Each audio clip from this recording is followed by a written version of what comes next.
જગતજનની જગદંબાની દયાથી, એના આશીર્વાદ, એની કૃપાથી વોર્ડ નંબરના 12ના ઉમેદવારો સુધી હું 5 વર્ષ દરમિયાન જે કામો કર્યા અને શું કરવાનો છું, ઘરે ઘરે જઈને રજૂઆતો કરતા આજે તેમણે મને પરિણામ આપ્યું છે.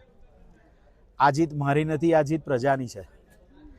આજે આટલા વર્ષો પછી આ વિસ્તારમાં એને પણ કોંગ્રેસના પંજા ઉપર પણ લોકોએ વ્યક્તિગત મત આપ્યા છે, લોકોએ વિશ્વાસથી મત આપ્યા છે. આ વિશ્વાસ 5 વર્ષમાં ખરો ઉતારવો એ જ મારો મૂળભૂત સિદ્ધાંત રહેશે અને પ્રજાના કામ માટે 24/7 બિલકુલ તૈયાર રહીશું. પક્ષાપક્ષીના રાજકારણને આગળ નહીં લઈ જતા નડિયાદના વિકાસના રાજકારણને આગળ લઈ જવાના પ્રયત્ન કરીશું. તમામ જીતેલા ઉમેદવારોને ખૂબ ખૂબ અભિનંદન.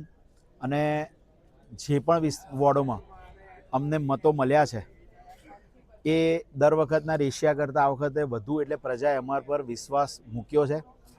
પણ ક્યાંક ને ક્યાંક અમે લોકો પ્રજા વચ્ચે પહોંચવામાં નિષ્ફળ રહ્યા, જેને કારણે વોર્ડ જીતી શક્યા નથી. આગળની રણનીતિ કરી પ્રજાની વચ્ચે રહી અને મહેનત કરીશું.